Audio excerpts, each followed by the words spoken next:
Hello, good morning, guys, and welcome for a new edition of the Croissant files. I'm already, kind of. I don't even know how to say it in English again, like bafouillé or something like this. Whatever. Uh, this one, I hope actually. No, I won't say it. I hope actually that it will be shorter than usual because there would be so many things to say about, the main topic of this week, about USAID and the trade wars.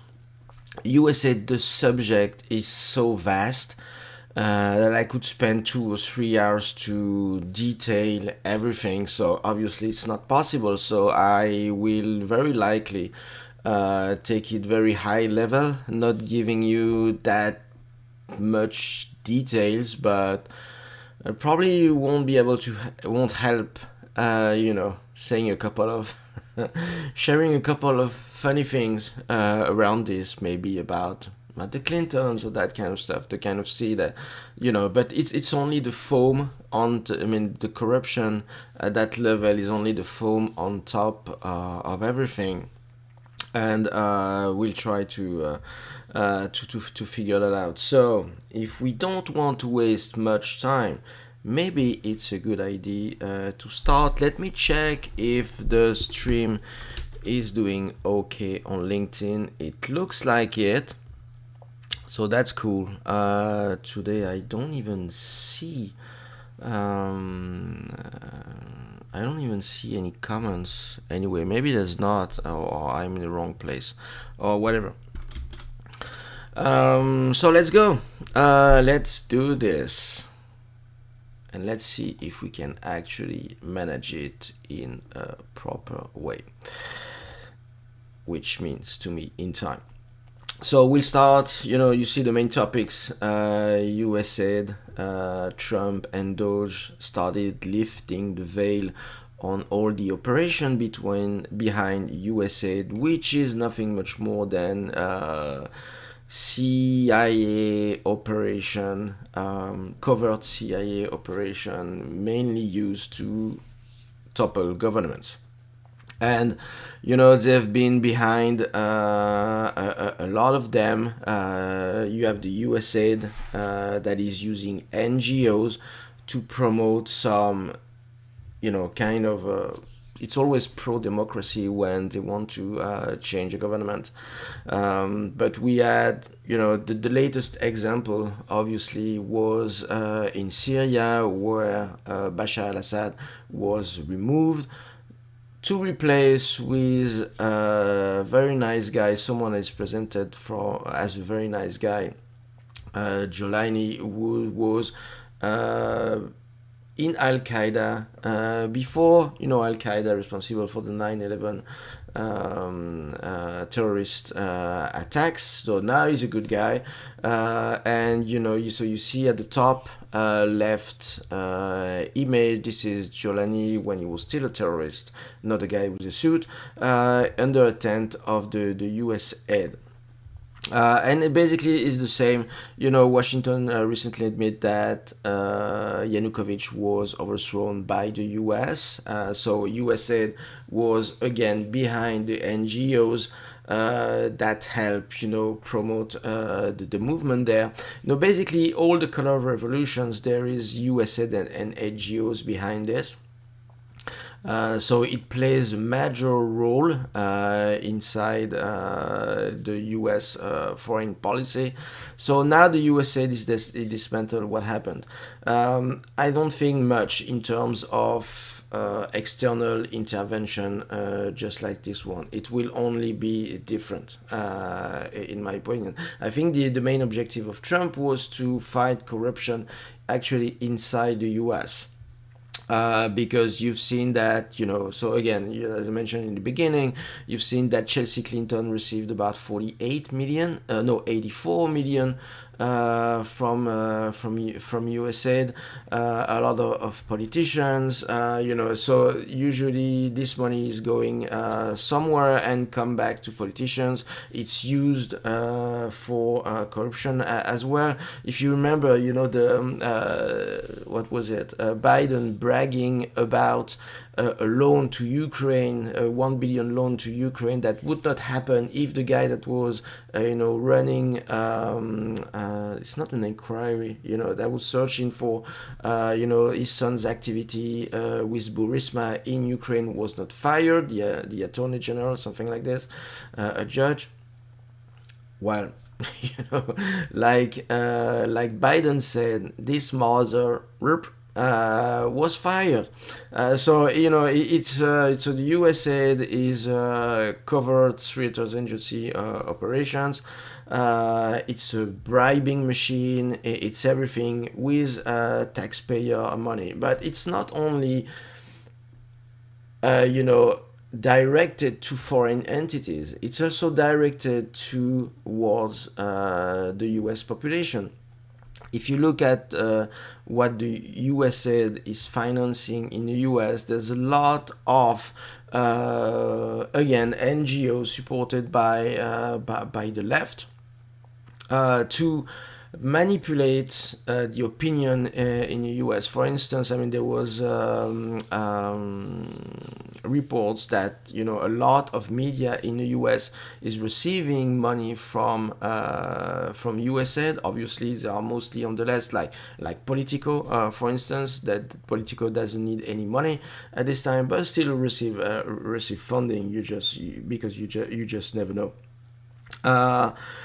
It's yeah, so that's how it works. I'm just checking my notes because there would be so many things to say.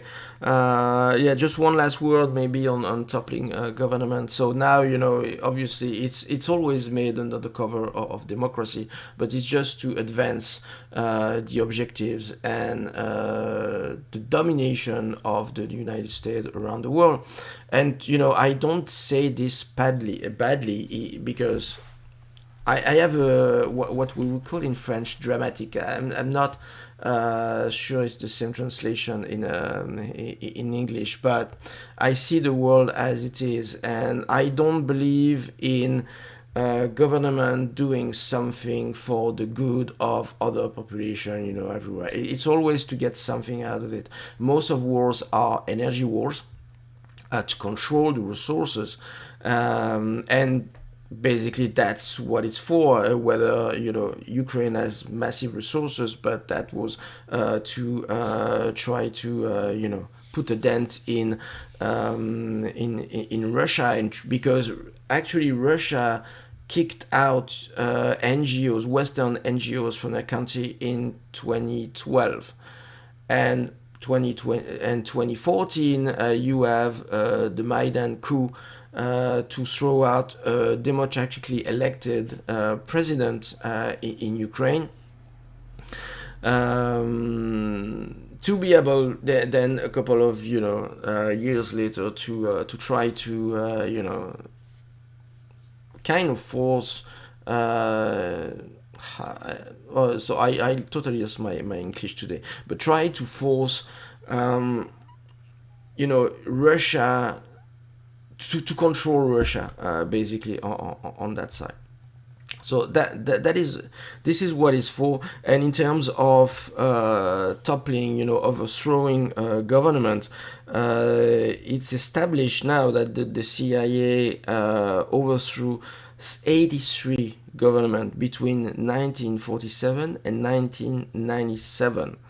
It's about a third of government on Earth, which most of them were democratically elected. Yes, they were dictatorship, but most of them were democratically elected. And I think that, I always remember one sentence of the General de Gaulle, which always says that nations do not have friends, they only have interests. And I truly believe that it's true for the US, it's true for Russia, and it's true for China, obviously, and this is how we have to see it. I mean, you don't have to wear, pink glasses to see the world. That's just not how it works. So what can we say about that? So we talked about Syria again. We can talk about maybe Greenland as well. Why? Because this is USAID and NGOs. Again, the idea behind USAID and NGOs is to force Greenland to be poor and to be subsidized until today, obviously, and Trump's objective to take over Greenland, because this is a way to protect the huge natural resources that are available in Greenland. But once you have, because I believe it will happen. I don't think there's any other way. Specifically, if Russia continues to increase the use of the northern route around the Arctic, there's no other way that it can happen. So I believe that the United States will take over Greenland, and once it does, probably all the environmental stuff will be lifted, and the natural resources will be exploited as well. Again, we are not in a race for controlling gas emissions, that kind of thing. This is not true. We are in a race for energy. Energy to power everything from AI, from data centers, or whatever you may think of. If you look at China, for instance, they are promoting their electronic vehicle building, but at the same time they are building 2 coal plants every single week, and they are building about 10 nuclear plants a year, which means that it's a race to energy, to be able to control the world. That's what it's about. And Greenland, gets exactly into this. So we have USAID. We also have NED, the National Endowment for Democracy, which despite they always put nice labels around this, but you should not be fooled by this. When a country intervenes abroad, there's always because of its interests, and not because they want to promote democracy. It's just the story that we give kids, and that's it. Greenland, I talk about it. Okay, what can I tell you about this? We've talked about this already. Talking about things that are happening at home. I talked about financing media for specific narratives. Other things that have impacted at home. USAID gave millions for coronavirus research in Wuhan in 2019. Interesting, isn't it? And then after that, they tried to cover it up and say that, well, actually they didn't do it, but yes, they did. So that's kind of the funny part. There is already an extension to the USAID, an organization that is very active around the world, that is not really known in the US. That is called Médecins Sans Frontières, which is Doctors Without Borders.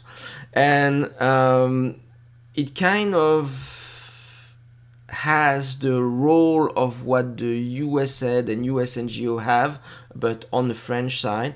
And it will probably, I believe that's what I've read this morning, that the Doge department will try to focus and check that, because they are involved in the very same kind of activities, and some of them are worse. No, just like USAID and NGOs, they are rumors. It's more than rumors actually, but child trafficking, organ trafficking. By the way, in Ukraine, I've seen that Zelensky just passed a law to prevent collecting organs on dead soldiers.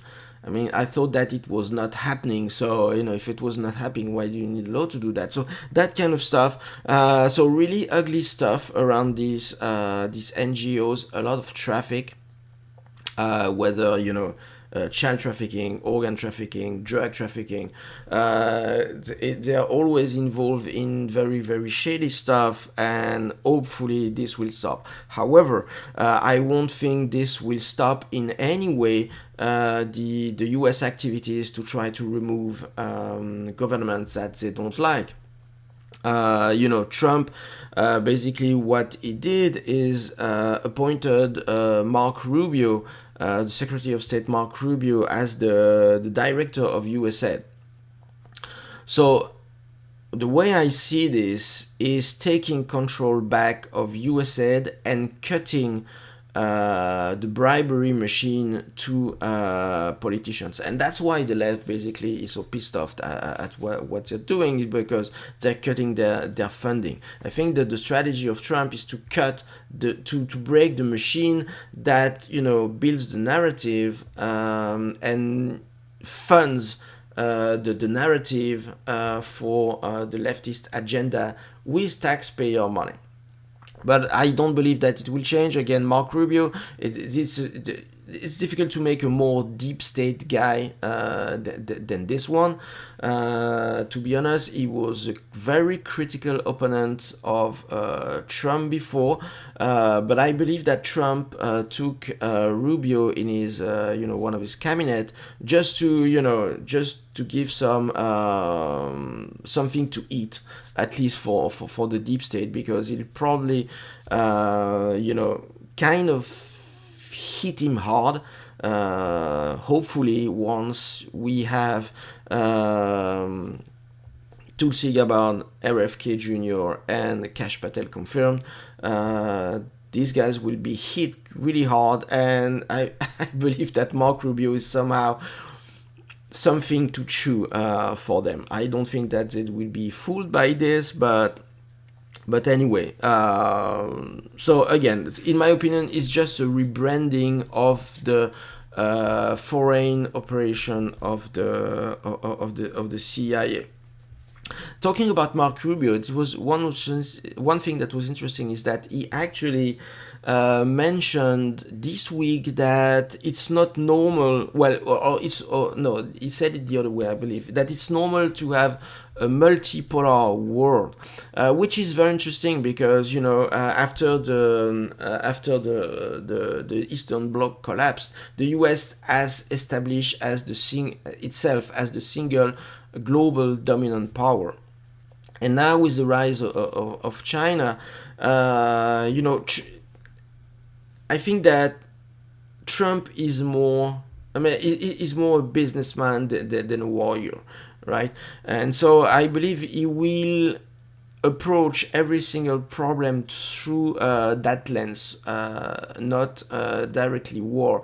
And so it will be a trade war, like we've seen starting this week, but less risk of direct confrontation, in my opinion. And in that sense, that to me, what that kind of statement by Mark Rubio says, that okay, we'll have a multipolar world where we can trade before together, and we'll have trade wars, and let's see who wins. But I'm afraid that maybe the US is not in the best position. I'll tell you a couple of things about that later. What is it? So are we done with the US and the USAID? I have a list like that is crazy that we can talk about the USAID, but it's it's probably not the time. Maybe one last thing about the US is that Mark Rubio went to Panama, discussing with the president of Panama about the canal. Obviously, again, Trump wants to take back the control of the Panama Canal because This is today the U.S. that is securing the Panama Canal, and kind of the Chinese that are profiting from it, which is interesting. So it is not an acceptable position for the United States.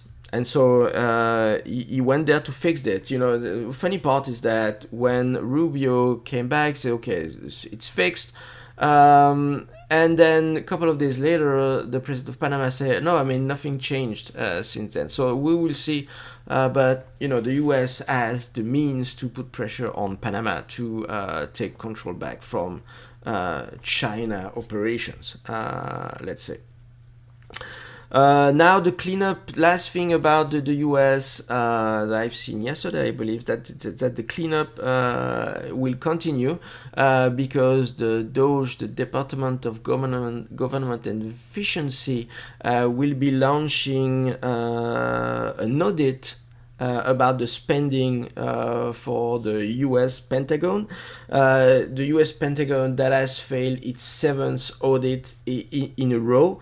They are unable to account for 824 billions budget. They have no idea where it goes. And even last year, the Pentagon, they could not properly account for 63 of 3.8 billion in assets that the Pentagon owns. Isn't that crazy? I mean, it's crazy because, just like maybe most of you, at least some the ones that are here in the US, I'm paying tax for this, man. So that's insane. I mean, it's insane where the money goes.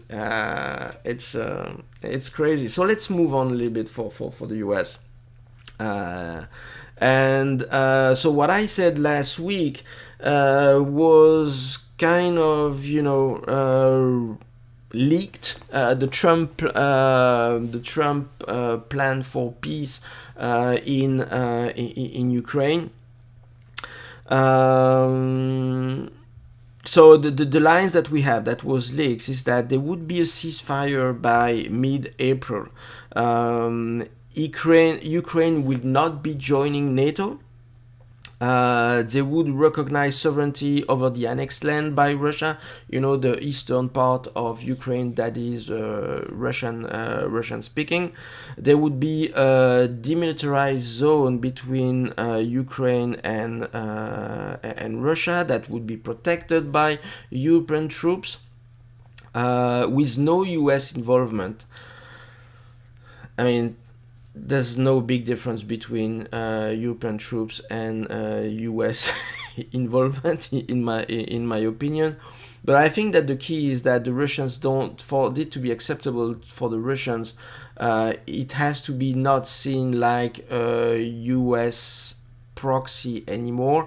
The other thing that I believe is that if you say that it will be protected by the European Union, basically the European Union will not protect anything because they are not in a position to. There is no army left. The only army left in Europe is France.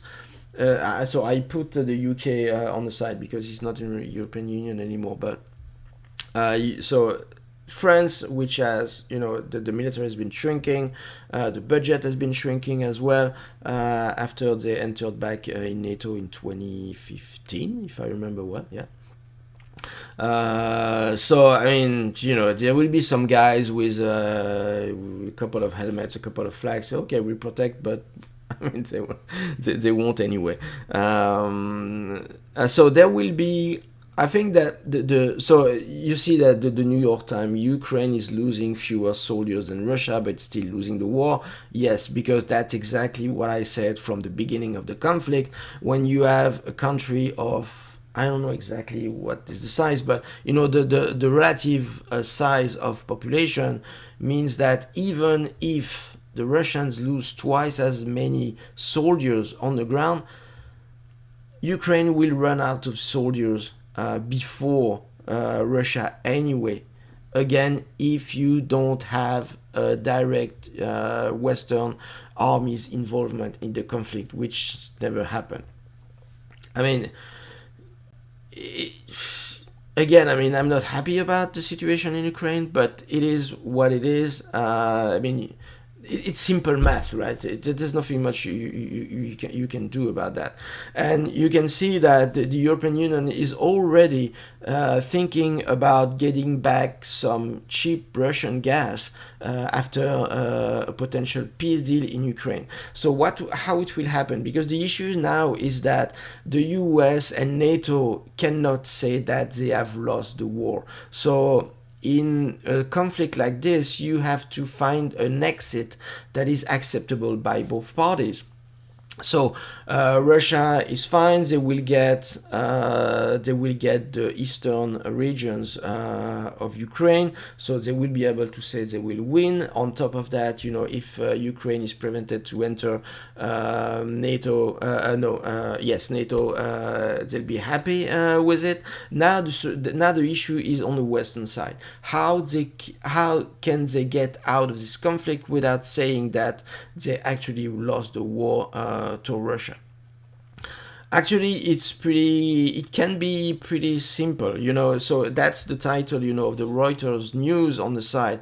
The US wants Ukraine to hold election following a ceasefire, says Trump envoy. So in my opinion, what is most likely to happen is that they are holding elections in Ukraine. And just as a reminder, Zelensky is not a legitimate president at this time because he canceled the elections. It was 2 years ago, maybe 1 year, last year. So he canceled the election, so he's not a legitimate president. So I think that the exit for the West is to say, okay, we change, the leader. We put someone else, the guy that will ask for peace and basically say he lost the war. So NATO and the US will be able to say, no, we didn't lose anything. We were ready to support them as long as possible and, for years if necessary. But the Ukrainian president decided that it was best to have a peace deal with Russia, and that's probably the way it will happen. Again, I mean, it's very important when you end a war like this to have a solution that is acceptable for both parties, where no party is humiliated. Well, Ukraine would be in that sense, but the reason that I'm saying this is that this is what history taught us. After World War I, for instance, when Germany lost the First World War, they were totally humiliated by the Versailles Treaty, which forced them to pay huge reparations, and we know what it led to. Rich persons, they could not pay, so they were in debt like crazy. They did what they had to do to repay the debt. So boost inflation to pay with whatever they could. They based their currency basically to be able to pay their debt. But the consequence of this humiliation was the rise of Hitler and World War II. So if there is one thing that history teaches us, is that both parties, if you want long-term peace after a conflict stop, it has to be starting on a solid basis. Okay, so that's about Ukraine. Another important part, in my opinion. Couple of things about Europe that we won't talk about, just to save a little bit of time. We're already 30 minutes in. Interesting part, Netanyahu coming to visit Trump. What was interesting is that he did not only visit Trump, but he also visited military leaders in the Pentagon, member of Congress. But that's not really important. But it just shows that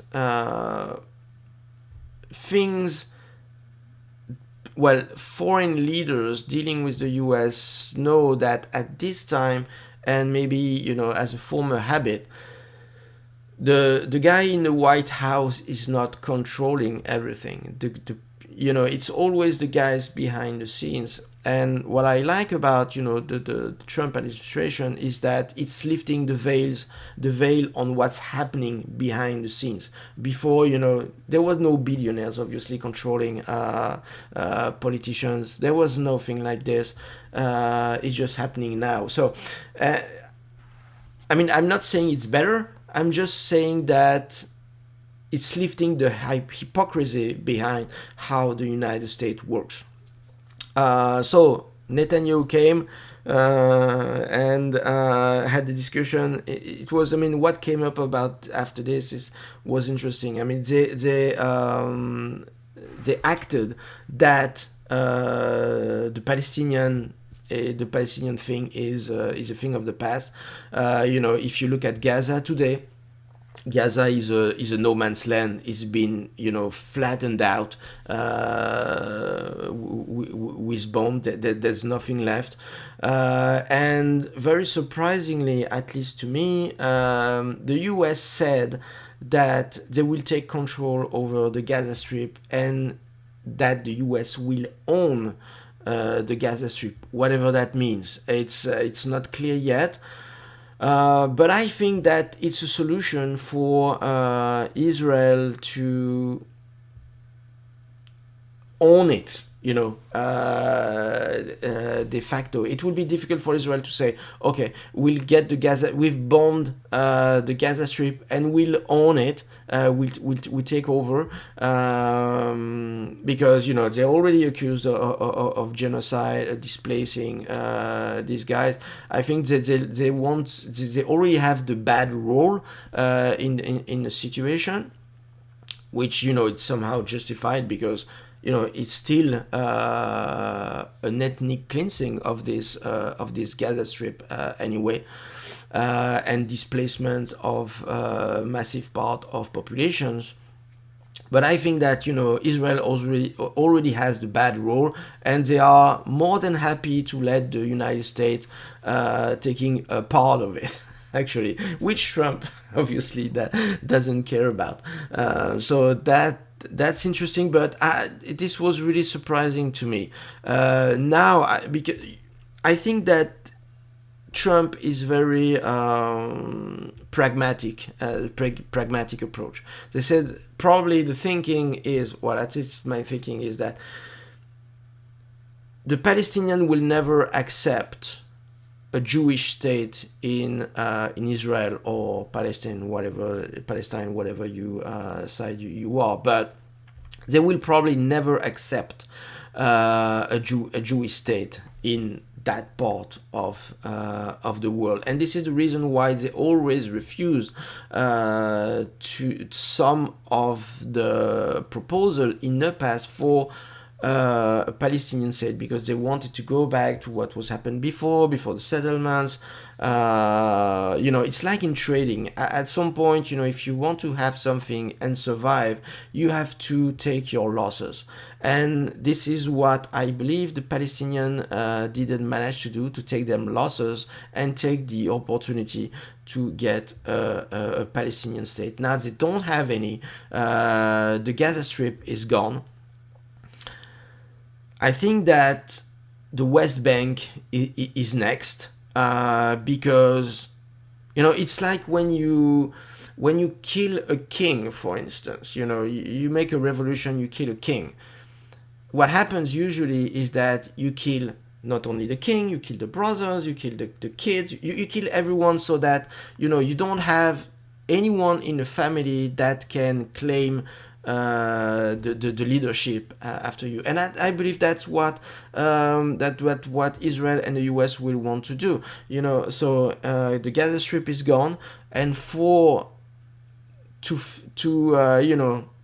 solve, I don't like this word, but I don't have any other better, to solve the issue once and for all, the only solution is to remove any potential for a claim for Palestinian state, which means removing the West Bank, and goes back to what Trump said, displaced Palestinian either in Jordan, which already has a massive Palestinian populations in Egypt and potentially other part of the Arab world. Obviously, I mean the Arab countries are not happy about that. They say that they won't accept that kind of deal. However, they will not have any other option, I'm afraid. So I noted my note that that the Gaza Strip might actually become the 51st. Compared to what Trump said, the Gaza Strip may become the 51st state in the U.S. before even Greenland and Canada. I know it's not funny, but I just can't help myself. Maybe one last thing about Asia, and we'll switch to economy. I was talking about trade wars, the dominance, a multipolar world according to Rubio, and the dominance of the U.S. It will be, I believe, very difficult for the U.S. To compete in the future. We'll see OpenAI throwing billions to build their systems, and then DeepSeek coming and overshadowing whatever results they had with a much cheaper solution. And what it comes down to is the education system. Basically in China, for instance, compared to others. And China today is the country which has the most STEM graduates by far. They produce about, if you put everything under the engineers, denomination, meaning engineering, mathematics, technology, science, whatever, they produce 4.7 million of guys like this a year, when the US is only producing about 568,000 only. And you have to understand that, well, and I've seen this, in the financial industry, in the hedge fund, specifically the quant hedge funds that are populated massively by Chinese PhDs, Indian PhDs. These are guys that are very, very well trained. And the reason why the US attracts them is also because it's very difficult to find them, locally. So you have a lot of Chinese guys, Indian guys coming to the US for to work for that, science-based industries. And even in the US, the ones that we are training, it's interesting because the international, one of the statistics that is here is that says that the international students accounted for 8% of the bachelor degrees in the US, awarded in the US in STEM in 2020. But these 8% of foreign students got 43% of the STEM PhDs. So just to figure that out. So when you have a country like China that is producing that many, STEM PhDs, when we try to focus on psychology PhDs, gender study PhDs, that kind of stuff, I mean, it's pretty obvious that long term we have an issue about, keeping the US leadership in the world. And I think that's important because this will have massive economic repercussion for the futures. This will probably drive the growth of the future as well. And so again, going back to this Mark Rubio quote about a multipolar world and things that we've seen, already for quite some time now, kind of a rebalancing of the weight between the US and China. So let's move on now to what? To economy. I don't know if you've seen this. I've played a little bit with my screen here. You see where I have a shadow there behind. Not much, but I plan to play a lot more with this. I'm trying to figure out. Oh yeah, so I have comment. I have comment. I need to check comments more regularly. So hello guys, hello Attilio, Daniel. Oh, there's quite a few people here. Don is here today. Eddie. J'adore Cassis, boulangerie politique. No merci, boycott. What the fuck? I don't know, Eddie, who you are. I don't think we have interacted together much, but again, I think that will impact. All of this will impact the market massively, and I think it's a good thing that Trump is back in office for the simple reason that he's a businessman. So he understands that. He understands that the world is, well, the other ones understand it, but for other reasons, if you want me. But with Trump having an America First policy, I think his objective will be to make first the United States in order to be, no, not in order to be competitive again, but in order to keep its competitivity for the long term. And I think that's a good thing for the US. So what did he start to do? I noticed I didn't have much illustration for that part of the economic stuff. So I will stay mostly on this one, but this is what basically Trump started to do with his trade wars. There are two ways for Trump to do this. It's what I've said for a couple of weeks already, that the tariffs, there are two ways to use this. First, as a tool for negotiation.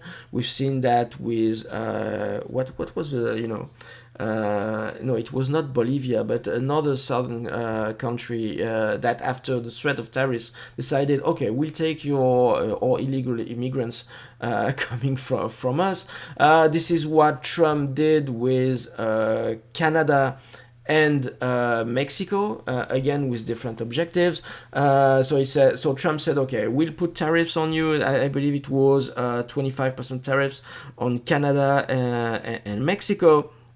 It didn't last long, only 48 hours, because Trump got what he wanted from Canada and Mexico, which is strengthening the border on both sides for illegal immigration and control the drug trade. Both countries, Mexico and Canada, agreed to deploy, I believe it's 10,000 personnel on both sides to monitor the border and reduce trade to,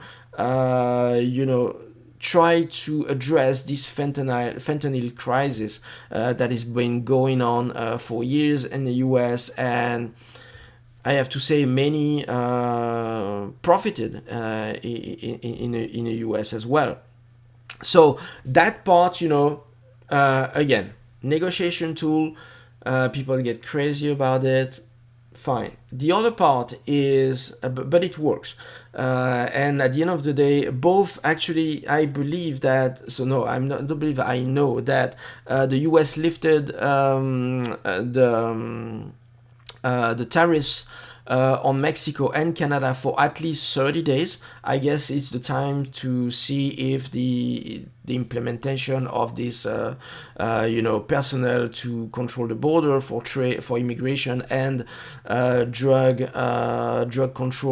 trade control is effective or not. Maybe they will, try to force them that way. It has been lifted. On the way back, I believe that Mexico and Canada specifically had wanted to implement counter tariffs. They lifted this as well. So in a matter of 48 hours, trade war between the US, Mexico, and Canada was gone, which is a very good point. Now you have the trade war that is actually a trade war between the United States and China. I think this one is very much of a very different nature, because the primary objective is to force US companies to take some jobs back in the US to make the products that they build abroad, for instance, in cheaper country like China or Southeast Asia or whatever, too expensive for the US market, and make the workers in the US competitive with the workers in China with implementation of tariffs. So again, you had a declaration this week, Trump, on this one about that. He mentioned something like, yes, I mean, tariffs, people won't be happy about it, but in long run they will. I believe so, because if you want to take control back of your sovereignty, specifically on the chips that are built in Taiwan, and that if you want to have sovereignty for your military, you have to build that kind of chips that is heavily used by the military in the US to have total control of it. You cannot have an island that is, that will be reclaimed by China probably sooner than later, being controlled the chips of your military. You lose. That's one part of sovereignty. So I think that it's a good move as well. We had China retaliating on this because they started by bringing a case at the WTO about the US tariff, and started taking counter measures, such as 10 tariffs back on crude oil, agricultural machinery, pickup trucks made in the US, also other tariffs on the US export, 15% tariffs on coal, natural gas, liquefied natural gas, that kind of thing. So, but again, I mean, I think that's the plan. The US exports to China is nothing compared to the China export to the US. So here who has the upper end on that kind of negotiation. Yes, in economy we have this. You see a little headline about the Financial Times where China targets Google, Nvidia, Intel as Trump tariff buys. They put some tariffs on on the product as well. That will be, I think that this part is the core of the things. We knew that kind of trade wars between the US, Mexico, and Canada would be fixed pretty easily, because you cannot, I mean, they are so interdependent that they just cannot function not together. Specifically, Mexico has no choice. I believe that's 83% of their export is going to the US. So that they have no choice at this point. What else can I tell you about the tariffs?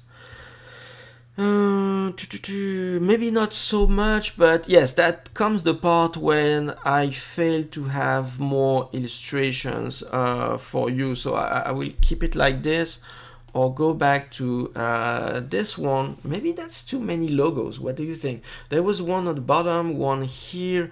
Can I remove this one? Yes. Isn't that cool? That's cool, right? Maybe I should get rid of this one at the bottom. Who cares? Okay, anyway. What did I want to say? Yes, some talk about things that I don't have any illustration for, which force me to look down at my notes, for instance. And so we have the US debt that in situation that is not under control anymore. You know, in 2025, I talked about this last year already, but in 2025 we have 9.2 trillion of US debt that needs to be renewed. Some of it was renewed in 2024, but that's kind of the gift that Yellen and Biden gave to Trump, and that need to be refinanced. And that's one of the reasons that interest rates also went up, because markets know that the US will have no other choice to roll that debt. So that puts pressure on interest rates. How can he roll that debt? There are not that many situations. Maybe the government will buy it itself, which means, again, which is the equivalent of money printing and inflation. So again, that's another fuel for rising interest rates.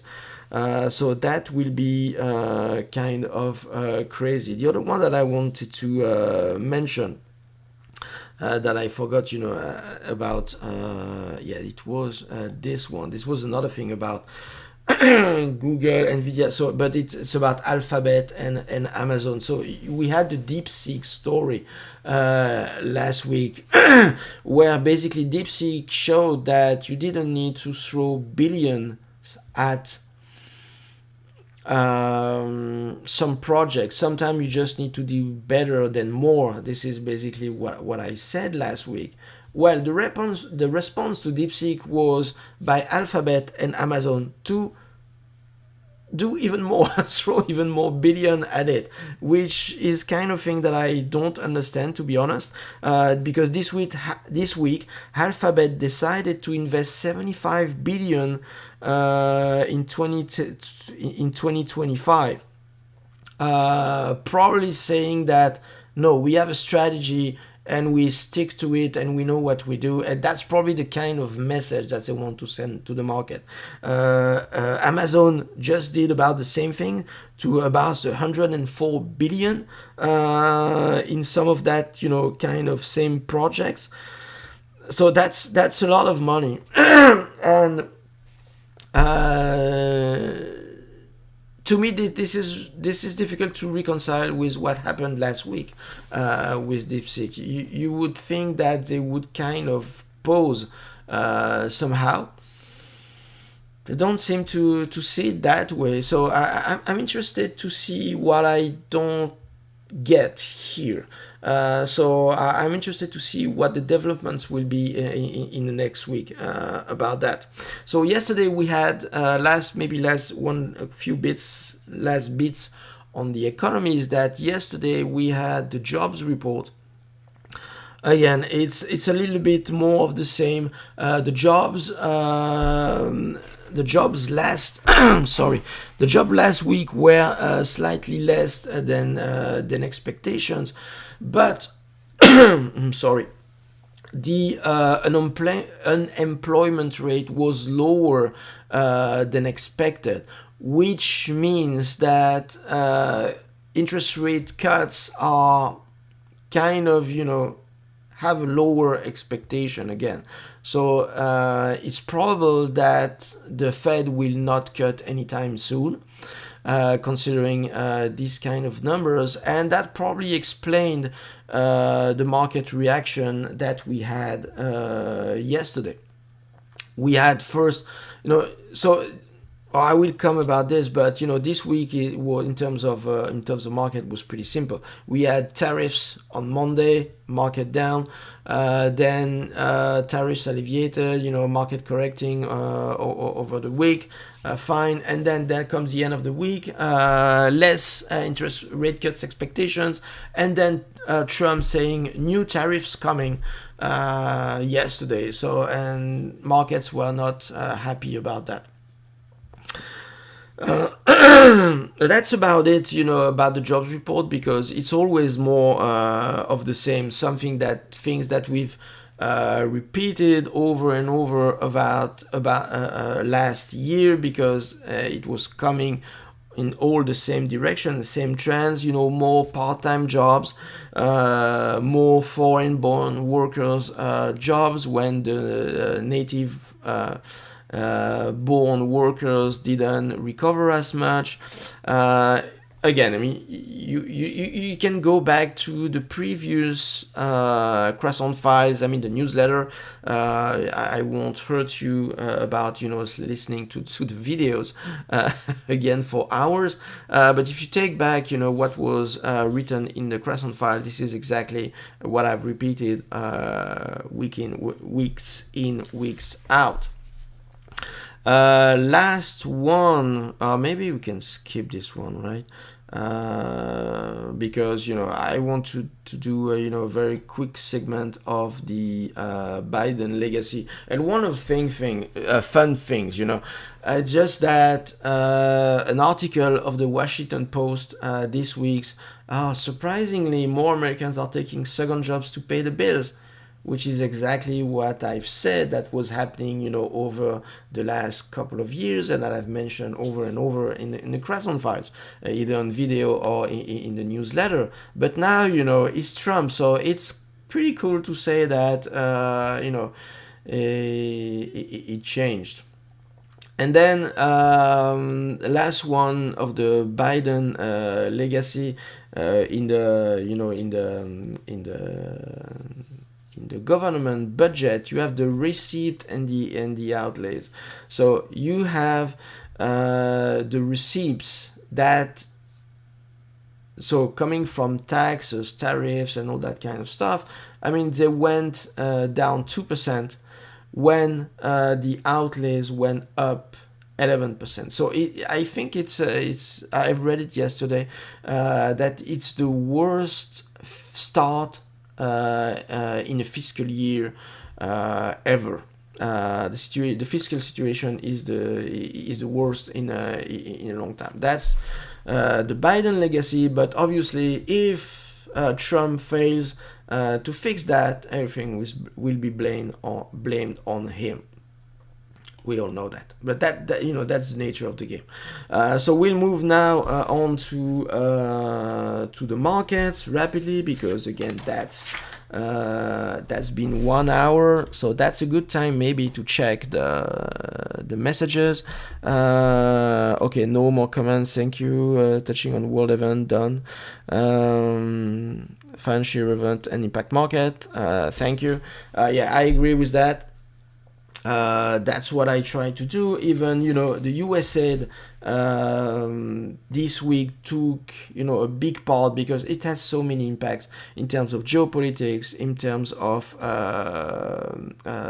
national politics. I mean, it impacts everything. There's so much money that USAID was throwing everywhere, abroad and inside the US, that the ramifications are huge. It's really insane. So let's go back to the market. Overall, it was not really a bad week, flattish, but kind of a little more volatility than usual. The notable performer were gold. Again, Bitcoin was reduced. We had a little bit of relief on the bonds side with interest rates. So let's take a look. Let's take a look. First, yes, I wanted to show you a couple of things that maybe we are a little bit overextended. Why? Because you see, something that I've mentioned before, we are highly concentrated in this market, which makes this market much more fragile than it looks at this time. You have the market cap, the weight of the top 10% largest US stock represents 75% of the US markets. The last time that it never actually reached that level, because it's the max ever. However, the last time it happened was in 2029. The last two max stop were 2029, and the bubble that went to the 2029 crisis, and then 1929 crisis, sorry, and then 2000, the internet bubble. Now basically we are in what we can call the everything bubble, where all the assets have been inflated to the max. The other sign of a bubble is when retail is piling up massively into something. This probably means that it's the last last fuel to the market. We all know that in finance, in markets, investing, retail is always the last one, and this is where the big money makers are making money off, and this is exactly what happens. The retail has never been putting so much money into the US stocks at this time.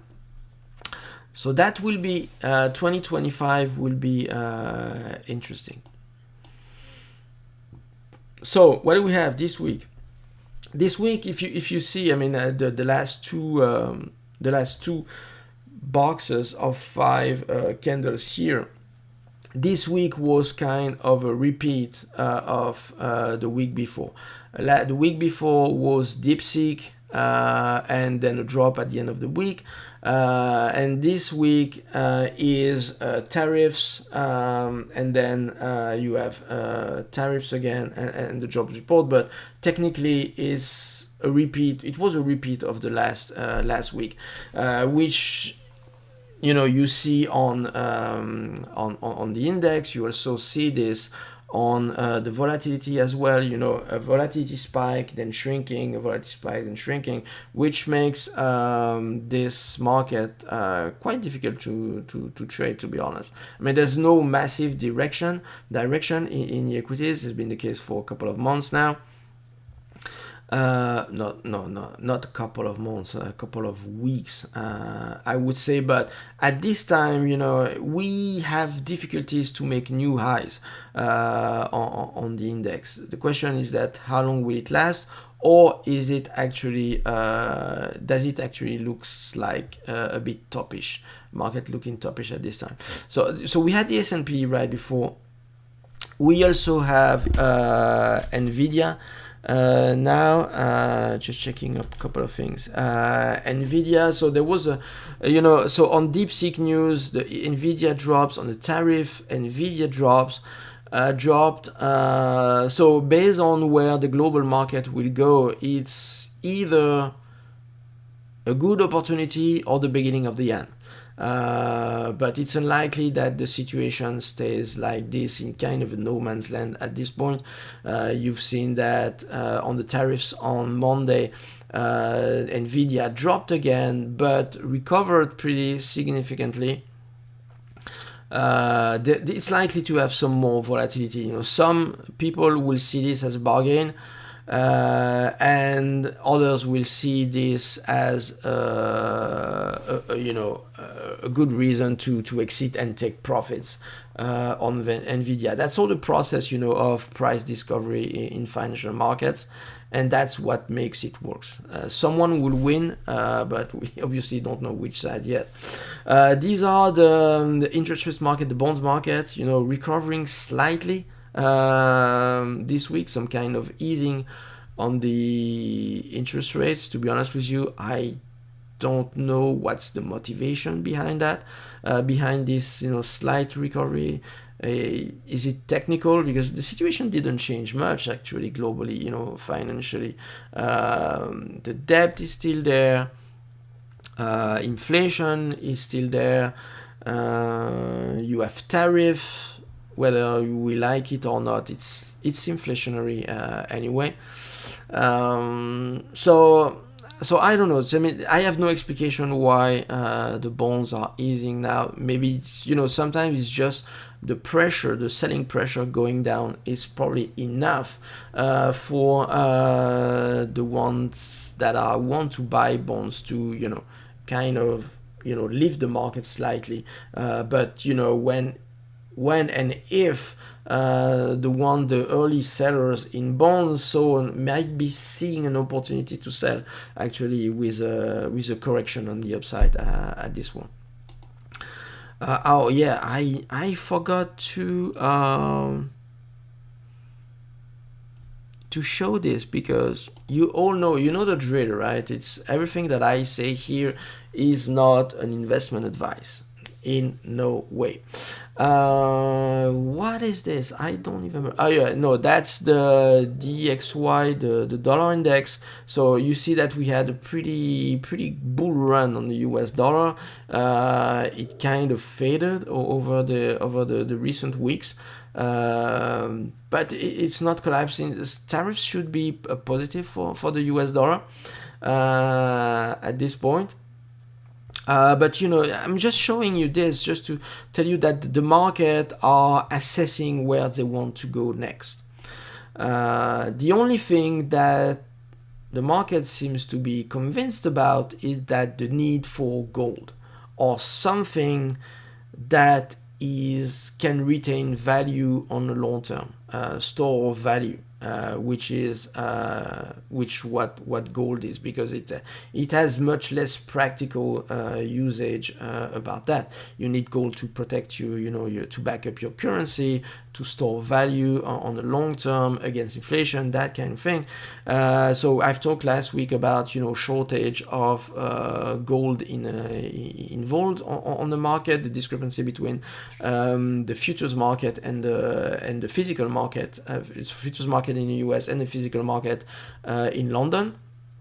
So this will be this is probably, I mean, from what I've seen, this looks like the only thing that the market seems to be convinced about, because besides that, markets are mostly going sideways at this point.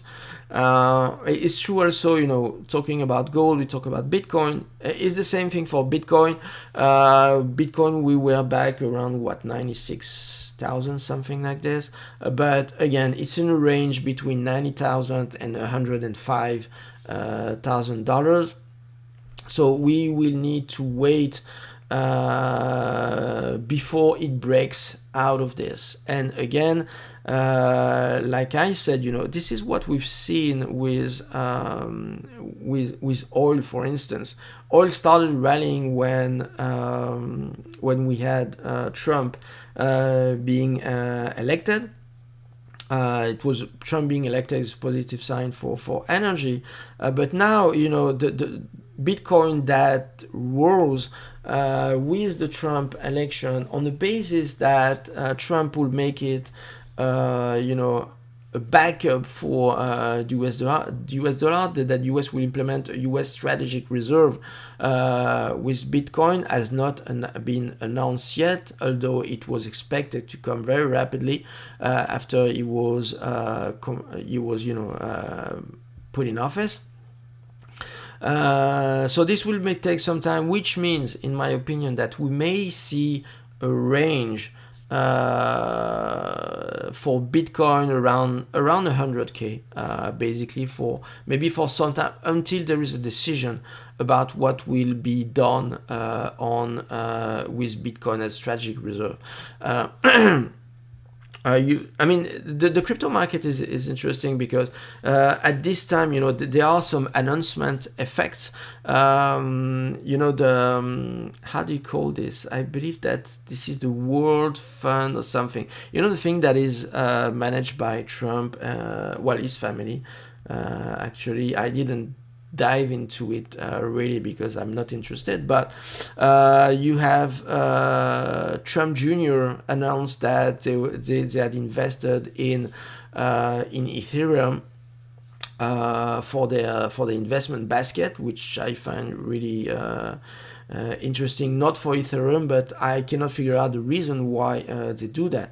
They probably want to diversify on this, but I like this quote by Michael Saylor, and this was confirmed by the market actually this week, that there's no second best. You have Bitcoin and you have the rest. So if you look today, I don't have the chart, but if you have Bitcoin that is holding pretty well, but the other altcoins, the shitcoins, are going down have been going down pretty significantly over the last weeks. Ethereum is also underperforming Bitcoin, so today you have Bitcoin and you basically have the rest.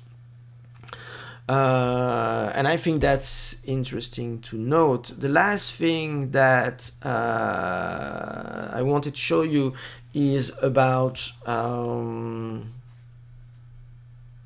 oil. This is oil.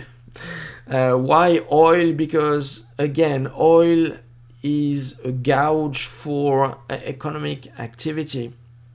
So when Trump was elected, that was a positive sign for oil. It broke out on the positive side. But now the big issue is that oil went back inside this long-term wage, probably because of tariffs as well, which will slow down the markets, basically slow down global trade, and there's less need for energy, and that's probably the reason why oil is back in this range. So just all of that to tell you that, to show you that the markets are trying to find their, how do you say this in English? Find their feet, their food somewhere, just assessing where they are going. Trump has already, done a lot of things. He did, like I said last week, the previous week, probably more than 200, between 200 and 300 executive orders already. So massive change, massive uncertainties in the market around what he will do. And these uncertainties are reflected in the market, where the market's going up, then it's going down. So basically, they don't have a clear view about future the global picture of where the market can go. So all these things, I would expect, a little more volatility, at least, same level of volatility, at least over the next couple of months, along the announcements that Trump will make for his policies, for whether they are, national, foreign policies. All this will drive more uncertainties in the market, and so which means that the markets will react and then counter react, and this probably will give a lot more volatility at this point, unless you have clear announcements and clear view of where some of policies are going. For instance, if tomorrow Trump announced, okay, we are now decided to have Bitcoin as a strategic backing asset for the US dollar, strategic reserve, then obviously that would fuel it. If tomorrow he says, okay, we have an agreement with China, tariffs are gone, probably oil would go back up again. So so that's kind of situations that we need to wait and see, and be patient, I guess. Oh my god, an hour and 15 minutes, isn't that crazy? Yes, I believe it is. I really need to do this on a shorter pace, to be honest. Shitcoins are not. Yeah, I mean, Daniel is not saying shitcoins are not being done. Not shitcoins, not all shitcoins. What I mean about this is that if you take a basket of Bitcoin and let's say, even if you remove Ethereum, you can put that in the next 10 or 15 coins. I'm sorry, but you have Bitcoins and the shitcoins. I know this is not true. This is an over-exaggeration, but what I mean is that if you take Bitcoin and you take a basket of maybe the next 10 or next 15 coins, then you see that Bitcoin has been going up or flat, or the other coins have been going flat or down. I'm not saying that all the shitcoins are going down. Some of them, you can pump them, like, you remember the Hawk Tua girl, that's the scam, where she collected, I don't know how many millions on this, and then the next day, she was gone and no one knows what she's about. She's probably be going to jail at some point. I would put the Trump coin in the category of shit coins as well, because it doesn't serve any purpose. There's no specific technology.